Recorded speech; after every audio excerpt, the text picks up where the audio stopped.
Jesus freak here, and something a friend brought up in one of my chat rooms reminded me of this. Now, if you're familiar with, I believe it's John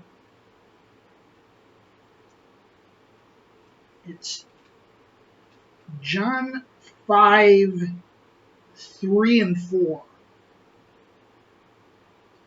And in the King James it reads as follows. In these lay a great multitude of impotent folk, of blind, halt, withered, waiting for the moving of the water. For an angel went down at a certain season into the pool and troubled the water. Whosoever then first after the troubling of the water stepped in was made whole of whatsoever disease he had. Now,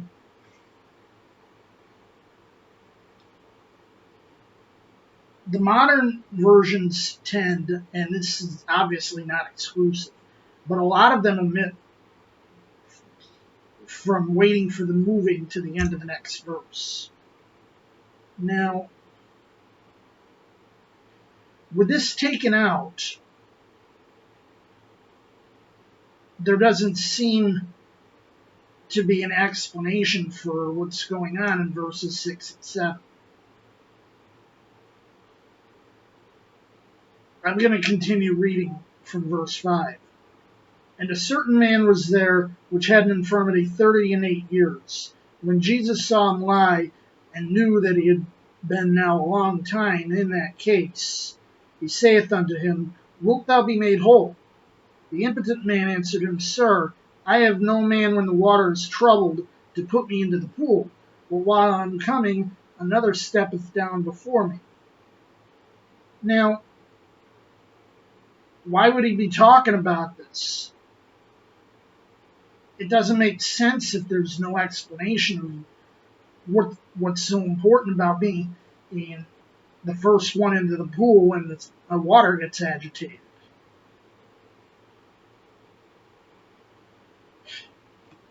Common sense would suggest that this has to be original to the text, the verse 3 and 4 extension,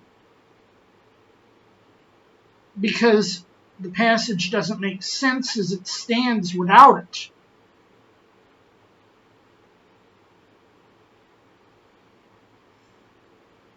This is one of the cases when I believe that the critical text has gone too far in taking something out. Because without the text being there, there's no context.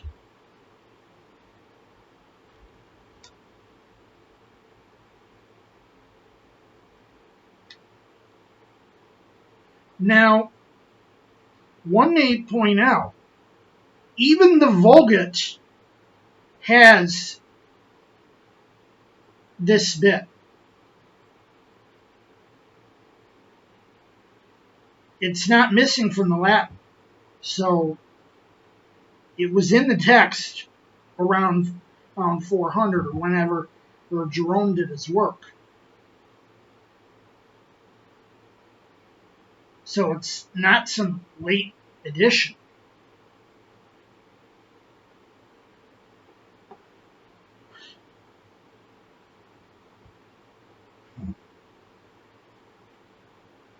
I'm convinced this has to be part of the text. It's not a later addition. It's without it, the context is missing and other verses no longer make any logical sense. So it has to be original. Jesus freak out.